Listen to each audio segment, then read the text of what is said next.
তোরা তোমার সাহস সাহেবের মুখে কথা বলছিস?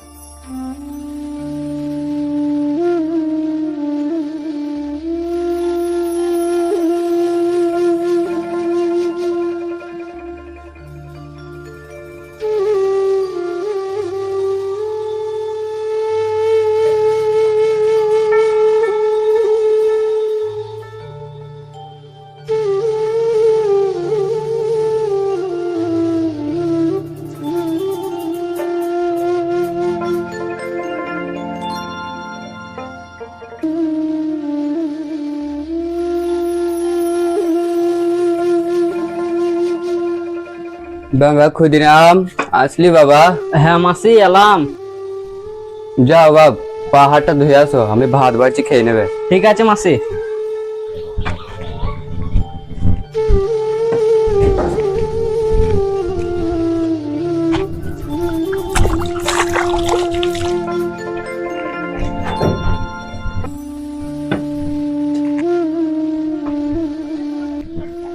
হাই বাপ, বস এখানে।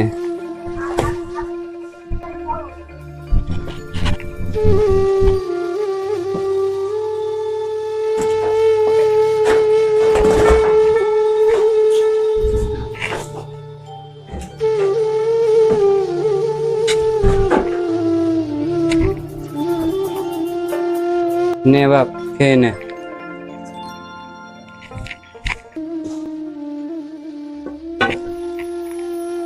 গা হাত পরে কি হাল করেছিস বাবা? সারা গায়ে ধুলো মাটি লেগে সারা দিন এই রোদ্দুর মধ্যে ঘুরে বেড়াচ্ছিস, নিজেরও তো একটু খেয়াল নিতে হবে নাকি? নে বাবা খেয়ে নে।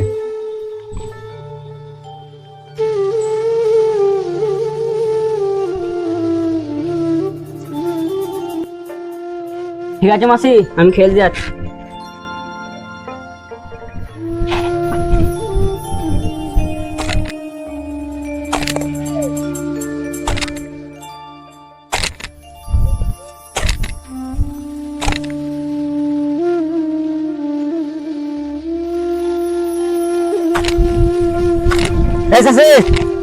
শোন। জি সাহেব বলুন। সাহিত্যের সঙ্গে কিছু কথা বলবে? জি সাহেব বলুন। এই জমিটা কার? জি সাহেব আমার। দেখ, তোর এই জমিটা আমরা 4-5টা ঘুরে ফিরে দেখলাম, তোর জমিটা ভালো পজিশনের মধ্যে আছে। তাই এখানে আমরা একটা ফ্যাক্টরি খুলবো, তো এই জমিটা আমাদের নামে লিখে দে। না সাহেব, এই জমি আমরা আপনার নামে লিখে দিতে পারবো না সাহেব। এই ছোট জমি থেকে আমি চাষবাস করে সংসার চলে সাহেব। দেখ, তোর এসব ফালতু কথা বাদ দে, তোকে আমরা ভালোভাবে বলতে এসেছি, তুই জমিটা আমাদের নামে লিখে দে। না সাহেব, এই জমিতে তো আপনারা কেলেন, আমি বিবি বাচ্চা না খেতে পেয়ে মরে যাবো সাহেব। না সাহেব, এই আমার উপর অন্যায় অত্যাচার করবেন না সাহেব। দেখ, তোর এসব ফালতু কথা বাদ দে, তুই লিখে দিবি কি দিবি না বল। না সাহেব, এই জমি আমি আপনার নামে লিখে দিতে পারবো না। তোরা তোমার সাহস সাহেবের মুখে কথা বলছিস? ধর তো।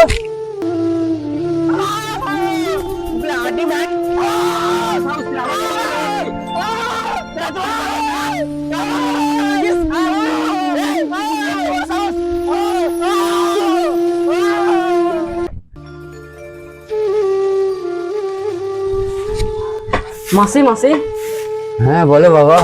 মাসি, আমি দেখলাম ওই দূরে একটা চাষিকে ইংরেজরা মারধর করছে, কেন? তাহলে নিশ্চয়ই ওই ইংরেজ সাহেবরা ওই চাষির উপর জোর করে জমি দখল করে নেওয়ার চেষ্টা করছে। মাসি, ওদের বিরুদ্ধে কথা বলার মতো কেউ নাই? না বাবা, যতদিন না একটা ভারত মায়ের বীর সন্তান জন্ম না নিচ্ছে ততদিন ওদের বিরুদ্ধে কেউ কথা বলতে পারবে না বাবা।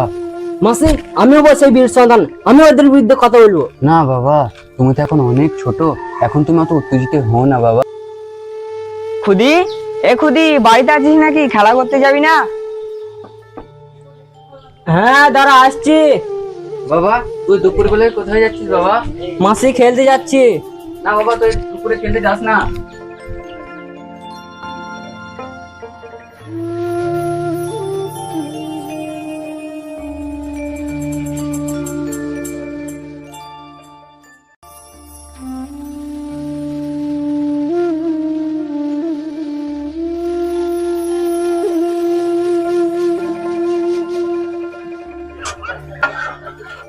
এ চাওয়ালা, শোন।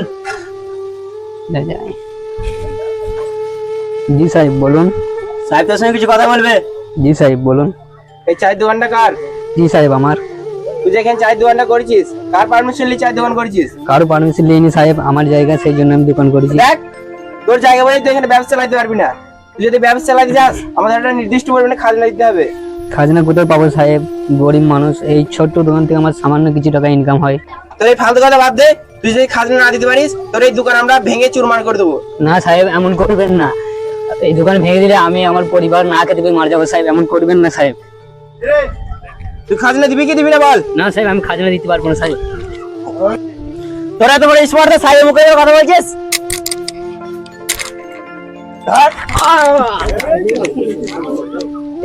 দেশের কি অবস্থা, দেশের কি যে হাল, কবে যে ইংরেজদের হাত থেকে মুক্তি পাবো। বন্ধু, ওই নিরীহ লোকটাকে কিভাবে ইংরেজরা মারছে। ওই দেখ বন্ধু, একটা দেশপ্রেমী কাকু যাচ্ছে, কাকুটাকে জিজ্ঞাসা করলে আমরা এই ব্যাপারে জানতে পারবো। কাকু কাকু হ্যাঁ বলো বাবা। কাকু কাকু, উনাকে ওভাবে মারধর করছে কেন? আর বলো না বাবা, ওরা হচ্ছে ইংরেজদের লোক, ওদের ওপরেই রাজত্ব চলছে। ওরা যা বলবে এখন তাই মেনে নিতে হবে। ওই চায়ের দোকানিটা সামান্য টাকা ইনকাম করে, নিজেরই ঠিকঠাক সংসার চলে না, খাজনা চাইছে। খাজনা কোথায় থেকে পাবে বলো বাবা? তাই ওদের ওপর অত্যাচার করছে বাবা। ওদের বিরুদ্ধে কথা বলার মতো কোনো লোক নেই?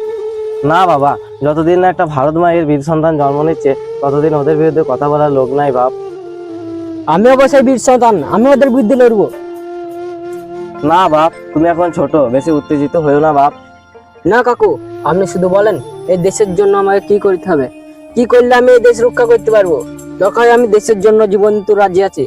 তোমার কথাবার্তা দেখে মনে হচ্ছে তুমিই পারবে এই দেশ রক্ষা করতে, তুমিই হবে ভারত মায়ের বীর সন্তান। তাহলে শোনো বাবা, কিংসফোর্ড নামে একজন ব্যক্তি আছে, তিনি হচ্ছেন ইংরেজদের হেড। তিনাকে মারতে পারলে আমাদের হাতে রাজত্ব চলে আসবে। কাকু, কি করলে আমি ওর সন্ধান পাবো, কি করলে আমি ওকে মারতে পারবো? তাহলে শোনো বাবা, রাত 8টার সময় কিংসফোর্ড অফিস থেকে বাড়ি যাবে, আর বাড়ি যাওয়ার পথেই ওকে মারতে হবে।